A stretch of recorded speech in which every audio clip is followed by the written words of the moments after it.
ಬುದ್ಧಿವಂತರು. ನಾವು ಎಷ್ಟರ ಮಟ್ಟಿಗೆ ಬುದ್ಧಿವಂತರು ಅಂದರೆ ದೇವರಿಗೂ ಮೋಸ ಮಾಡಕ್ಕೆ ನಿಂತಿರೋದು. ರಾಮನಹಳ್ಳಿ ಎಂಟದೊಂದು ಗ್ರಾಮ. ಇಬ್ರು ದಂಪತಿಗಳು, ಗಂಡ ಹೆಂಡತಿ. ಬಡತನ, ಕೂಲಿ ಕೆಲಸವೇ ಜೀವನಾಧಾರ.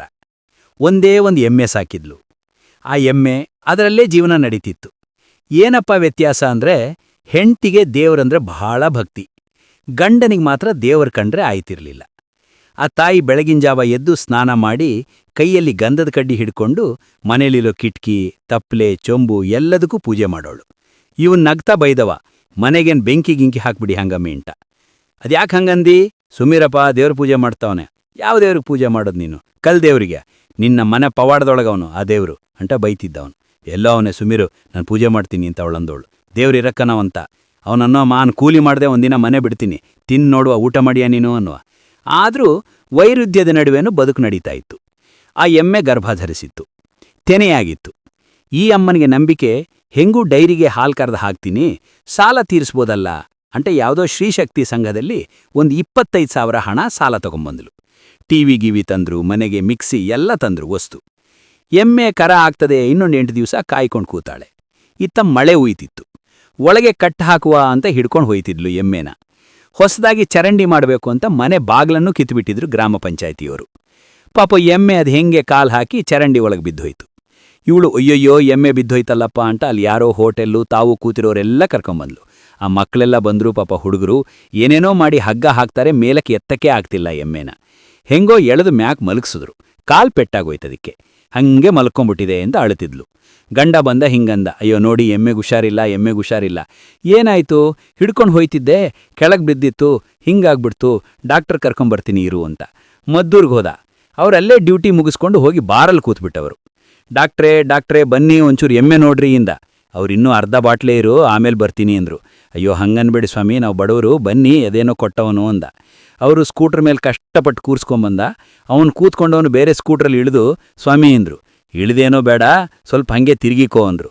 ಓಹೋಹೋಹೋ, ಏನು ಹಿಂಗೆ ಮಲ್ಗದೆ, ಯಾವುದೇ ಕಾರಣಕ್ಕೂ ಬದುಕೋದಿಲ್ಲ ಇದು ಅಂದ. ಯೋ ಸ್ಕೂಟ್ರಲ್ಲಿ ಇಳಿ ನೋಡಯ್ಯ ಅಂದ. ಸ್ಕೂಟ್ರಲ್ಲಿ ಇಳಿ ಅಂತೀಯ ನನ್ನ ಈ ಸರ್ವೀಸಲ್ಲಿಂತ ಎಮ್ಮೆ 1000 ನೋಡಿ ನಾನು. ಬೆಳಗ್ಗೆ 4 ಗಂಟೆ ಹೊತ್ತಿಗೆ ಇದ್ದುಬಿಟ್ರೆ ನನ್ನ ಹೆಸರೇ ಬೇರೆ ಚೇಂಜ್ ಮಾಡ್ಕೋತೀನಿ ಅಂದ್ಬಿಟ್ಟು ಹೊರಟೋದ. ಅವನು ಸತ್ತೋಯ್ತದೆ ಅಂದ ಡಾಕ್ಟ್ರು. ಈ ಅಮ್ಮನಂತೂ ಇನ್ನೂ ಜೋರಾಗಳಕ್ಕೆ ಶುರುವಾದ್ಲು. ಅವನಂದ, ಯಾಕಳ್ತಿ? ಸುಮ್ಮಿರು ಅಂದ. ಸುಮ್ಮಿರಂತಿ ಕಣಪ್ಪ, 25,000 ಸಾಲ ಮಾಡಿವ್ನೆ, ತೀರ್ಸೋದು ಹೆಂಗೆ ಎಮ್ಮೆ ಸತ್ತೋಗ್ಬಿಟ್ರೆ ಅಂತ. ಈಗ ನಾನು ಏನು ಮಾಡೋನು ಅಂದ ಅವನು. ಏನು ಮಾಡೋದು, ಡಾಕ್ಟ್ರ್ ದಿಕ್ಕಿಲ್ಲ ಅಂದರೆ ದೇವರೇ ದಿಕ್ಕು ಅಂದ್ಲವಳು. ಡಾಕ್ಟ್ರೇ ಸತ್ತೋಯ್ತದೆ ಅಂದ್ಬಿಟ್ಟು ಹೋಗೋರೆ, ದೇವ್ರು ಬೇರೆ ದಿಕ್ಕ ನಿನಗೆ ಅಂದ. ನನ್ನ ಮಾತು ಕೇಳು, ನಮ್ಮ ಮನೆ ದೇವರು ತಿರುಪತಿ ತಿಮ್ಮಪ್ಪ, ಅರ್ಕೆ ಕಟ್ಕೊಂಬಿಡು, ಎಮ್ಮೆ ಉಳಿತದೆ ಅಂದ್ಲವಳು. ಇವನಂದ, ಡಾಕ್ಟ್ರೇ ಸತ್ತೋಯ್ತದೆ ಅಂದ್ಬಿಟ್ಟು ಹೋಗೋರೆ, ತಿಮ್ಮಪ್ಪ ಬದುಕ್ಸೋತಾನೆ, ಎಮ್ಮೆಯ ಹೋಗಿ ಕೆಲಸ ನೋಡು ಅಂದ. ನಿನ್ನಮ್ಮಯ್ಯ ನನ್ನ ಮಾತು ಕೇಳು, ಹೆಂಗಸರು ಗಂಡಸರು ಅರ್ಕೆ ಕಟ್ಕೊಂಡ್ರೆ ದೇವ್ರಿಗೆ ಇಷ್ಟವಂತೇನೋ, ಕಟ್ಕೋ ಅಂದ. ಇವನು ಯೋಚನೆ ಮಾಡ್ದ, ಒಳ್ಳೆ ಚಾನ್ಸು. ಹೆಂಡ್ತಿಗೆ ಹೇಳ್ದ, ನೋಡು ಅರ್ಕೆ ಕಟ್ಕೋತೀನಿ, ಎಮ್ಮೆ ಬದುಕಿದ್ರೆ ದೇವ್ರು ಅವನೇ ಅಂತ, ಎಮ್ಮೆ ಸತ್ತೋದ್ರೆ ದೇವ್ರಿಲ್ಲ ಅಂತ ನೀನು ಒಪ್ಕೋಬೇಕು. ಎಮ್ಮೆ ಬದುಕಿದ್ರೆ ನಾಳೆಯಿಂದ ದೇವಸ್ಥಾನಕ್ಕೆ ಹೋಗು, ಸತ್ತೋದ್ರೆ ನಮ್ಮ ಮನೆ ಒಳಗೆ ಒಂದು ಫೋಟೋ ಮುಡುಕ್ಕೊಡೋದು, ಎಲ್ಲ ಕಿಟ್ಟು ಬೀದಿಗೆ ಬಿಸಾಕ್ಬಿಡ್ತೀನಿ ಇಂದ. ಆ ಒಮ್ಮನ ಧೈರ್ಯ, ದೇವ್ರ ಮೇಲೆ ಭಾಳ ನಂಬಿಕೆ ಅವಳಿಗೆ. ಆಯಿತು ಕಟ್ಕೋ, ನೀನು ಹೇಳ್ದಂಗೆ ಹಾಗೆ ಆಗಲಿ ಅಂದ್ಲವಳು. ಇವನು ಅರ್ಕೆ ಕಟ್ಕಂಡ ದೇವ್ರಿಗೆ. ತಿಮ್ಮಪ್ಪ, ನಮ್ಮ ಮನೆ ದೇವ್ರೆ, ನನ್ನ ಜೀವಮಾನದಲ್ಲಿ ಮೊದಲ ಬಾರಿಗೆ ನಿನ್ನ ಕೈ ಮುಗಿತಾವನೆ. ನಮ್ಮ ಎಮ್ಮೆ ಉಸಿರಲ್ದೆ ಮಲಗದೆ ಬೆಳಗ್ಗೆ ಹೊತ್ತಿಗೆ ಎಮ್ಮೆ ಹುಷಾರಾಗಿ ಎದ್ದು ನಿಟ್ಕೊಂಡ್ಬಿಟ್ರೆ ಈ ಕರ ಪೂರ್ತಿ ಕುಡ್ಕೊಂಡು ಸಾಲ ತೀರಿಸ್ಕೊಂಡು ಮುಂದಿನ ಸತಿಗೆ ಎಮ್ಮೆ ತೆನೆ ಆಡ್ರೆ ಎಮ್ಮೆ ದುಡ್ಡು ಪೂರ ನೀನು ಉಂಡಿಗೆ ಹಾಕ್ಬಿಡ್ತೀನಿ, ಕೆಪಾಸಿಟಿ ಇದ್ರೆ ಬದುಕ್ಸು ಅಂದ. ಅವಮ್ಮ ಅನ್ಲು, ಏನು ಜಗಳ ಕಾಯ್ತಿದ್ಯೋ, ಅರ್ಕೆ ಕಟ್ಕೋತಿದ್ಯೋ ಅನ್ಲು. ಹೆಂಗೆ ಕಟ್ಕೊಂಡ್ರೇನು ತಿಮ್ಮಪ್ಪ, ಹಿಂಗೆ ಕೇಳು ಅಂತ ಹೇಳೋನಿದ್ರೆ ದೇವ್ರು ಬದುಕ್ಸುತ್ತಿದೆ ಬಿಡು, ಹೋಗಿ ಮನಿಕಣ್ಣ ಅರ್ಕೆಗೋಸ್ಕರ ಅಂದ. ಹಾಗೆ ಹೊರಗೆ ನಿದ್ದೆ ಬಾಡ್ತವನೆ. ಇವನೊಳಗೆ ನಿದ್ದೆ ಬರ್ತಿಲ್ಲ ಪಾಪ, ಏನಾಗೋಯ್ತು ಎಮ್ಮೆ ಅಂಟ. 2-3 ಸಲ ಎದ್ದೆದ್ದು ಬಂದು ನೋಡಿದ್ಲು, ಹಾಗೆ ಮಲಗಿತ್ತು. 4ವರೆಗೆ ಮೊಬೈಲ್ ಬ್ಯಾಟ್ರಿ ಹಾಕ್ಕೊಂಡು ಬಂದು ನೋಡ್ತಾಳೆ, ಎಮ್ಮೆ ಕರ ಹಾಕ್ಬಿಟ್ಟು ಎದ್ದು ನಿಂತ್ಕೊಂಡ್ಬಿಟ್ಟಿದೆ. ಅವಳು ಅಯ್ಯೋಯ್ಯೋ ಓಡಿಬಾ ಅಂದ್ಲು. ಸತ್ತೋಯ್ತಾ ಅಂದ. ಮನಿಕಾಯಾಗ, ಯಾಕೆ ಸತ್ತೋದು? ನೋಡು ಹೆಂಗೆ ನಿಂತದೆ. ಪರವಾಗಿಲ್ಲ, ನಮ್ಮ ತಿಮ್ಮಪ್ಪ ವೆಟರ್ನರಿ ಡಾಕ್ಟರ್ ಕೆಲಸನೂ ಮಾಡಿ ಹಾಕ್ಬಿಟ್ಟವನೆ. ಆಯ್ತು ಬಿಡು, ಹಚ್ಚು 2 ಗಂಧದ ಕಡ್ಡಿಯಿಂದ. ಏನೋ ಆಯಿತು ಜೀವನ. ಆ ಡೈರಿಗೆ ಹಾಲು ಕರೆದು ಹಾಕ್ತಾರೆ. ಇವ್ರ ಅದೃಷ್ಟಕ್ಕೆ ಸರ್ಕಾರದ ಪ್ರೋತ್ಸಾಹನ ಎಲ್ಲ ಬಂತು. 25,000 ಸಾಲ ತೀರಿಸ್ಬೇಕಾದವಳು 40,000 ಸಂಪಾದನೆನೂ ಮಾಡ್ಬಿಟ್ಲಮ್ಮ. ಎಮ್ಮೆ ಮತ್ತೆ ತೆನೆ ಆಯಿತು, ಗರ್ಭ ಧರಿಸಿತ್ತು. 1 ತಿಂಗಳಾಯಿತು, 2 ತಿಂಗಳಾಯಿತು, 3 ತಿಂಗಳಾಯಿತು. ಎಮ್ಮೆ ಮೈ ಕಟ್ತಾ ಇದೆ. 6 ತಿಂಗಳಾಯಿತು, 7 ತಿಂಗಳಾಯಿತು. ಆನೆ ನಿಂತಂಗೆ ನಿಂತಿದೆ ಬೀದಿಲಿ ಎಮ್ಮೆ. ರೋಡಲ್ಲಿ ಹೋಗೋರೆಲ್ಲ ಕೇಳ್ತಾರೆ, ಕೊಟ್ಟಿಯ ಎಮ್ಮೆಯ ಅಂತಾರೆ. ಜೀವ ಹೋಯ್ತಾ ಕುಂತದೆ ಇವನಿಗೆ. ಎಷ್ಟು ಕೊಟ್ಟರು ದುಡ್ಡು ತಗೊಂಡು ಉಂಡಿಗೆ ಹಾಕಬೇಕು ಅವನು. ಯಾರೋ ಅಂತಾನೆ, ನೋಡಪ್ಪ ಎಮ್ಮೆ ಚೆನ್ನಾಗಿದೆ, ನಿನ್ನ ವ್ಯಾಪಾರ ಏನು ಹೇಳಿ ನನಗೆ ಗೊತ್ತಿಲ್ಲ, 60,000 ಕೊಡ್ತೀನಿ ಕೊಡು ಅಂತಾನೆ. ಅಯ್ಯೋ ಕಳ್ಳ ನನ್ನ ಮಕ್ಕಳು, ಹೊಸದು 30,000 ಕೇಳ್ತಿದ್ರಲ್ಲಪ್ಪ ನೀವು, 60 ಕೊಟ್ಟರು ಉಂಡಿಗೆ ಹಾಕಬೇಕು, 70 ಕೊಟ್ಟರು ಉಂಡಿಗೆ ಹಾಕಬೇಕು. ಏನು ತಿಮ್ಮಪ್ಪ ಕೇಳೋನ್ ವೆಂಡವನೇ, ಯಾವನೋ ಕೇಳೋನ್ ಬಿಡು ಅಂತ ಇವನು ತೆಪ್ಪಗೆ ಹಾಕ್ಬಿಟ್ಟವನೆ. ಹೋಗನೇ ಹೋಗಲ್ಲ. ಅವಮ್ಮ ಅಂತಾಳೆ, ನನ್ನ ಮಾತು ಕೇಳು, ಅರಿಕೆ ಕಟ್ಕೊಂಡಿದ್ದೆ, ಎಮ್ಮೆ ಮಾರಿಬಿಟ್ಟು ತೊಗೊಂಡೋಗಿ ದೇವಸ್ಥಾನಕ್ಕೆ ಹಾಕ್ಬಿಟ್ಟು ಬಾ ದುಡ್ಡ ಅಂತ. ಇವನೇ ಕೂತ್ಕೋ, ಈ ಸತಿ ಇರಲಿ, ಸುಮ್ಮನೆ ಇನ್ನೊಂದು ಸತಿ ನೋಡ್ಕೊಂಡು ಬಾ ಅಂದ.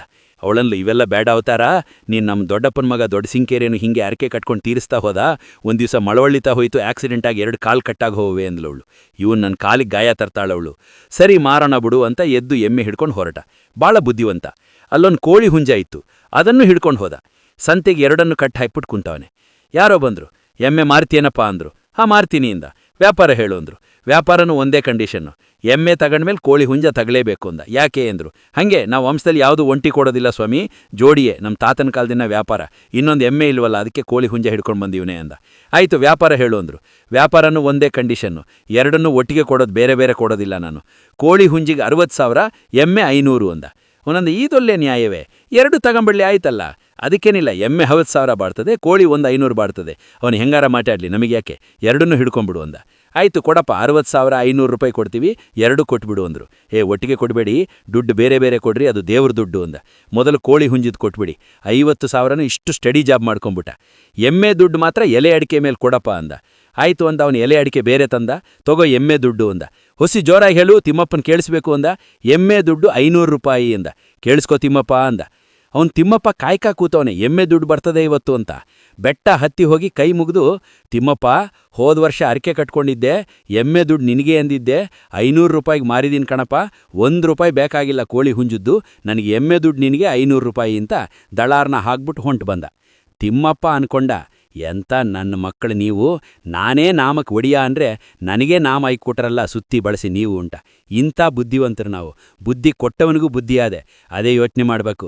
ನಮ್ಮ ಅತಿ ಬುದ್ಧಿ ಅನರ್ಥಕ್ಕೆ ಕಾರಣ ಆಗುತ್ತೆ ಹೊರತು ಅಭಿವೃದ್ಧಿ ಕಾರಣ ಆಗೋದಿಲ್ಲ.